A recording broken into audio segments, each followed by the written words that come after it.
네, 여러분 안녕하세요. 중소기업 안전기술원의 신범석 과장입니다.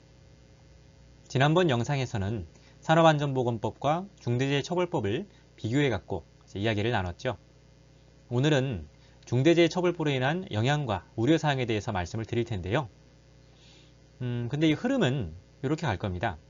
중대재해처벌법의 롤모델이 된 영국의 기업과실치사법이 어떠한 출현한 배경, 그리고 그 영국의 기업과실치사법으로 인한 영향, 그리고 효과성, 이러한 것을 먼저 말씀을 드리고요. 그러고 나서 이번 연도에 중대재해처벌법이 우리나라에서 실제 시행되면서 나타나는 어떠한 말들, 보도자료, 그리고 이제 기사 같은 거를 다 이제 같이 얘기해 보도록 하겠습니다.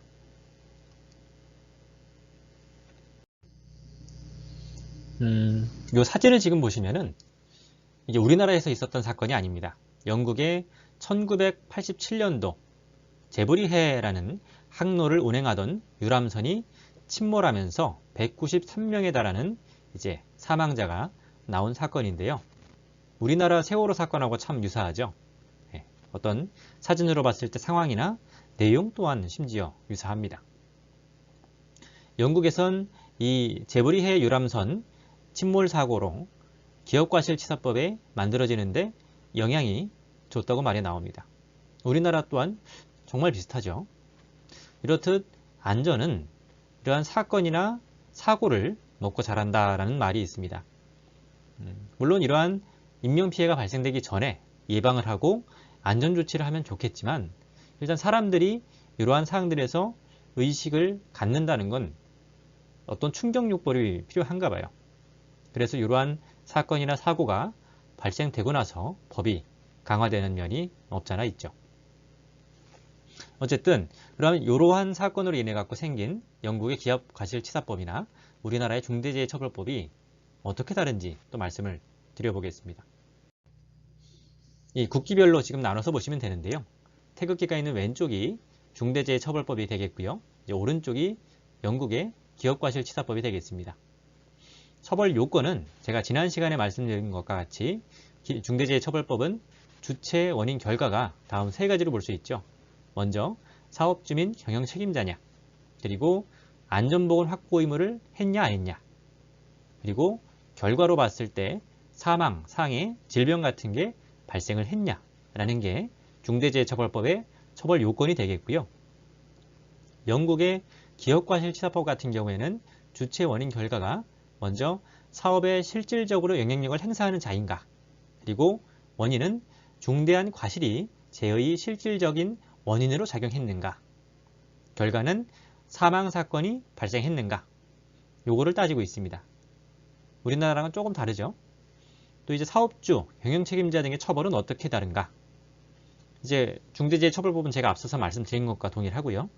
반면 영국 같은 경우에는 사업주, 경영책임자 등 자연인이 되겠죠. 그분들에 대한 처벌사항이 해당이 없습니다.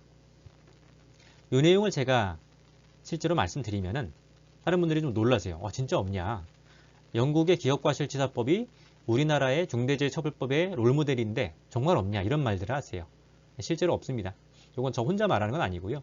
우리나라에서 법을 연구하는 어떤 기관들 그런 데서도 동일하게 얘기를 해주고 있습니다. 그리고 실제로 그 원문으로도 그렇게 내용을 담고 있지 않고요. 돌아와서 그럼 법인에 대한 처벌은 어떻게 차이점이 있는가? 앞서 말씀드린 것처럼 중대재해처벌법은 사망자가 발생한 경우에는 50억 이하의 벌금, 그리고 부상 또는 질병의 경우에는 10억 원 이하의 벌금형에 이제 처하고 있는데요.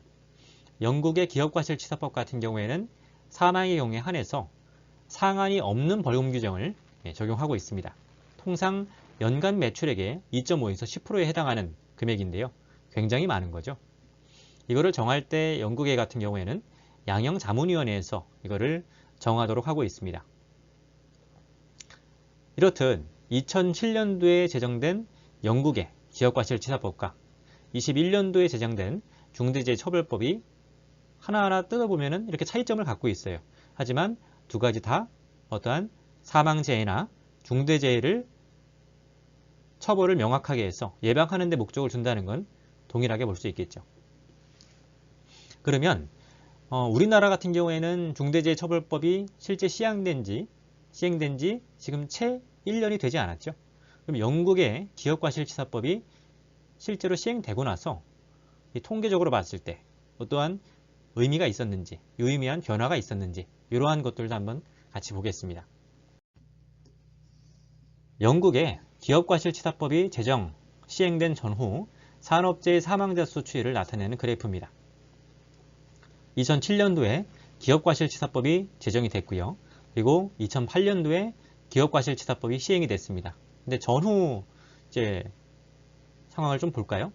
근로자 10만 명당의 재해자 수를 나타낸 건데요. 거의 큰 차이가 없죠. 심지어는 0.5, 0.5 가다가 0.7, 0.6, 0.9까지 튄 적도 있습니다. 그러면 영국에서는 어떤 일이 있었기 때문에 이렇게 됐나? 이런 말들이 참 많아요. 실제 어떻게 보면은 좀 반작용이다라고 말하는 분들이 주장하는 것 중에 하나가 영국에서 10년간 총 28건의 유죄 판결을 받은 기업들이 있었는데 그 중에서 16곳, 57%에 해당하는 기업이 파산하거나 영업을 중단했다. 그래서 이 법에 부작용 또한 있다. 이런 말들도 합니다. 그러면 이 그래프에서 봤을 때처럼 근로자 10만 명당 사망자 수 드라마틱하게 줄지 않았고 또 기업 또한 파산되거나 영업을 중단됐는데 이게 올바른 건가? 이러한 생각들을 하시는 분들도 분명히 계실 거예요. 영국도 실제 이 내용에 대해서 여러 가지 말들이 있어요. 하지만 중요한 점은 이거죠. 이 기업과실치사법, 영국의 기업과실치사법도 그렇고 우리나라 중대재해처벌법도 그렇고 처벌 사항을 명확히 해갖고 재해를 예방하겠다.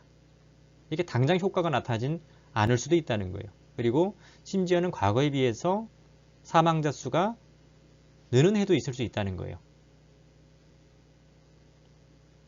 그렇다 해서 이 법이 의미가 없다고 보면 안 되겠죠. 중요한 건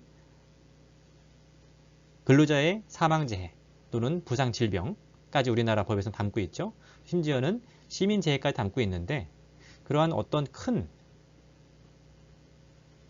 생명보호라는 측면에서 봤을 때는 이 법의 의미는 분명히 있다. 하지만 이 법이 어떠한 단기간 내에 효과를 나타내는 것으로 보기 힘들다는 걸로 이해하시면 좋겠습니다. 어떠한 사회가 바뀌고 문화가 바뀐다는 것은 법만 제정돼서 시행했다고 금방 나타나는 건 아니잖아요. 때문에 그 과정 속에서 상당한 시간과 예산과 노력이 필요하다. 네. 그만큼 많은 인풋이 필요하다. 이렇게 이해해 주시면 좋겠습니다. 그럼 우리나라에서 실제 중대재해처벌법이 시행되고 나서 어떠한 기사들이 있었는지 또 보도자료가 있었는지 이런 걸 같이 한번 보겠습니다. 이제 2월 10일 날 매일경제지에서 나온 기사인데요. 우리나라 중대재해처벌법 시행하고 나서 한 달도 채 되지 않았을 때 나온 기사죠. 기사 헤드라인이 다음과 같습니다. 중대재해법 수사 지휘하는 검찰마저 법이 어렵고 자의적으로 해석할 여지가 있다. 이러면서 이런 사항들이 정리되어 있죠. 엇갈리는 중대재해처벌법 해석, 쟁점 해갖고 해외 법인이 해당하냐? 대검에서는 대상으로 봤고 고용노동부에서는 해외 법인은 대상이 아니다. 라고 봤어요. 또 국립대 경영책임자가 누구냐? 이 중대재해처벌법상 국립대 경영책임자가 교육부는 교육부 장관으로 봤고요. 고용노동부는 국립대 총장으로 봤습니다. 또 이제 먹는 샘물에 대해서 환경부 보도자료에는 원료, 제조물에 해당한다라고 기존에 나왔었는데 환경부 해설서에는 관련 내용이 또 빠졌다는 거예요. 지금 관련된 정부 부처에서도 이렇게 해석이 엇갈리는 상황이었는데 일반 사업장 그리고 사업장에 있는 안전보건 업무를 담당하는 담당자분들 또 대표님들 당연히 혼란이 있을 수밖에 없죠. 어떻게 보면은 법이 최초 시행됨으로써 나오는 약간의 혼선이 지금 발생된 거라고 보시면 좋겠습니다. 물론 이러한 것들은 시간이 지나면서 자연스럽게 정리가 되는 사항입니다. 다음 자료를 볼까요? 이 보도자료이긴 한데요. 반박 자료입니다. 4월 26일 날 고용노동부에서 나온 자료인데요. 중대재해처벌법 수사와 작업중지 담당관서는 관련 규정에 따라 분리 운영 중에 있습니다. 라는 제목으로 반박 자료가 나왔어요. 왜 이런 내용이 나왔냐? 사업장에서 사망재해가 나거나 중대재해가 나거나 중대산업재해가 났을 때 그 해당하는 사업장에 지방고용노동관서라고 있습니다. 지방고용노동관서는 전국에 48개의 지방고용노동관서로 구분이 되어 있는데요. 거기에서는 이러한 중대재해가 났을 때 작업중지 명령을 내립니다. 왜냐? 현장에서 추가적인 재해가 발생되지 않도록 예방적 차원에서 이 작업중지 명령을 내리는데요. 여기에 대해서 4월 26일자 파이낸셜 뉴스에서는 이러한 내용을 담고 있습니다. 현대중공업 노조가 임금 협상 난항을 이유로 파업을 예고한 가운데 고용노동부 울산지청이 아닌 부산지방고용노동청이 직접 중대재해 조사를 이유로 현대중공업 본사를 압수수색하고 있다. 그러면서 이러한 내용을 말하고 있어요. 고용노동부는 오히려 울산지청이 아닌 상급기관이 부산지방고용노동청을 앞세워 직접 이날 울산 본사와 협력업체까지 압수수색을 벌였다. 그러면서 중대재해가 발생한 상황에서 협력업체를 앞세워 작업중지 해제를 요구한 것에 대해 고용노동부가 괘씸죄를 적용해서 대응한 것으로 보인다. 이러한 기사가 났어요. 이거에 대해서 노동부가 반박자를 낸 겁니다. 정리하자면 이런 거죠. 작업중지 명령은 산업재해 재발 또는 확산을 막기 위해서 중지하는 예방적 제도다. 그리고 요거는 지방고용노동관서에서 하는 업무다. 작업중지를 명하기도 하고 해제하기도 하는 업무는 지방고용노동관서의 업무다라고 정리를 해줬고요. 반면에 중대재해처벌법에 대한 수사는 지방고용노동관서가 아니라는 거죠. 지금 고용노동부에서 조직을 해놓은 게 중대재해처벌법이 적용될 사업장이 발생이 되면은 결국에 중대산업재해가 발생이 된 경우를 제가 말씀드리는 거예요. 그러한 경우에는 수사를 다음 관서에서 합니다. 총 9개 관서인데요.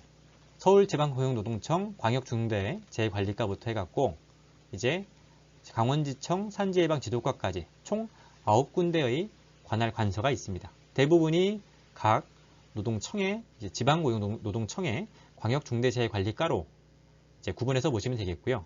단 제주도랑 강원도 같은 경우에는 지역적 특성이나 그런 걸 고려해갖고 제주도는 제주산재예방지도팀이 업무를 담당하고요.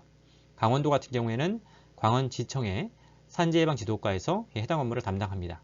결국에는 작업장의 작업중지 명령 또는 해제 이 업무는 관할 지방고용노동관서에서 예전처럼 하고 중대재해처벌법 수사에 대한 거는 앞서 말씀드린 9군데의 관할 관서에서 담당해서 수사를 한다.